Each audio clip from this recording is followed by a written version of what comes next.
Kate, yup. In 2018, a mukbang channel starts appearing on YouTube that looks normal at first glance, just eating videos filmed in a fixed angle setup. But something feels off immediately. The creator never shows full clarity of identity, always stays partially hidden, and the atmosphere is unusually controlled. No casual speech, no interaction, just silence and repetitive eating patterns that feel staged rather than natural. As the videos continue, viewers start noticing small irregularities, subtle marks on skin that were not explained, odd editing cuts that remove context, and moments where on-screen text appears inconsistent with what is happening. In some uploads, viewers claim hidden letters form distress signals when isolated, but nothing is confirmed. The comment section becomes a second investigation zone. People try to decode behavior, match facial structure, and even cross-reference missing persons reports, but nothing leads anywhere solid. The channel disappears for a while without explanation. Then it returns with the same format, same silence, same structure. No clarification is ever given, and that lack of closure is what keeps it alive in discussion. It exists in a loop where uncertainty replaces truth, and every new upload resets the same question without answering it. Boog731, a small gaming-related YouTube channel, becomes the center of attention when unrelated uploads begin appearing showing real-world footage of a person being followed. The creator describes a persistent individual tracking him across different locations. The videos show brief encounters in public spaces, each one increasing the sense of escalation. The stalker never speaks, never explains, only appears repeatedly in different environments. The repetition creates a pattern that feels intentional and coordinated. Viewers begin analyzing timestamps, locations, and movement routes, trying to determine if it is coincidence or deliberate targeting. Later updates claim intervention and resolution, stating that authorities became involved and the situation stopped. However, no external confirmation exists, and no additional evidence ever surfaced. The story remains suspended between real harassment and staged narrative, with no final verification either way. j.neis. In 2011, a series of videos appears showing a man filming outside his window. A figure stands motionless outside for extended periods of time, never responding, never moving. The footage is presented as real-time concern, with phone calls to authorities included in the recording. As the uploads continue, additional details are added, suggesting escalation. Objects appear, messages are implied, and the situation is framed as ongoing and unresolved. The structure of the uploads creates a continuous narrative of threat without resolution. Viewers follow it like live evidence, believing it to be an unfolding real-world incident. Later, the entire sequence is revealed to be staged as part of a horror project designed to mimic surveillance realism. The unsettling part is not the twist itself, but how easily the format transforms fiction into perceived reality when presented in fragments over time.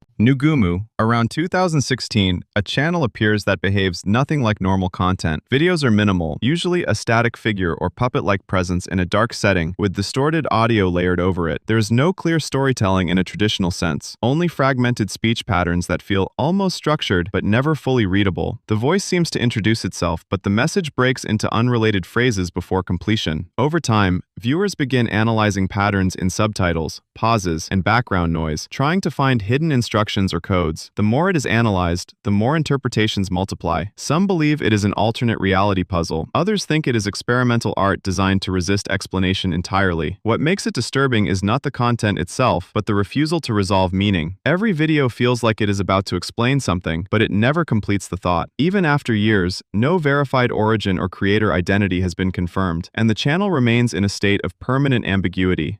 AlanTutorial. A YouTube channel appears in 2011 presenting itself as basic instructional content. The idea is simple, tutorials for tasks that should not require explanation, but the execution is deeply unnatural. The presenter speaks in a flat tone, giving overly precise steps for actions that make no practical sense. At first, it seems like absurd comedy, but the tone gradually shifts. The behavior becomes more unstable over time, with visible discomfort in delivery and increasing confusion in the tasks being demonstrated. What starts as meaningless instructions slowly turns into situations where the presenter appears distressed, isolated, and increasingly detached from normal context. Viewers begin interpreting it as either a performance or a sign of something wrong behind the scenes. Then, a shift occurs in the structure of the videos, where the environment becomes more controlled and restricted, as if the subject is no longer operating freely. Eventually, the entire series is revealed to be a constructed narrative project designed to simulate deterioration and confinement through the language of tutorials. The impact comes from how long it takes the viewer to realize they were watching fiction presented with deliberate realism. The Human Pet. A channel emerges in the mid-2000s, presenting itself as interactive content where viewer choices appear to influence outcomes. The videos show a confined individual in controlled environments, with text prompts asking viewers to participate in decisions affecting what happens next. At the time, this format feels unprecedented, creating a sense that audience interaction has real consequences. The structure encourages engagement by blurring the line between storytelling and control. As episodes progress, viewers believe they are witnessing real events unfolding in response to collective input. Later, the creator reveals that the entire series is a fictional interactive horror project designed as an early experiment in audience-driven narrative. What made it impactful was not the story itself, but how it exploited the assumption that early internet content could not easily simulate realism at that scale. All of these channels share the same pattern. They begin with unclear context, escalate through controlled fragments of information, and end without fully resolving what is real. The disturbing element is not what is shown, but how long the uncertainty is allowed to continue without breaking.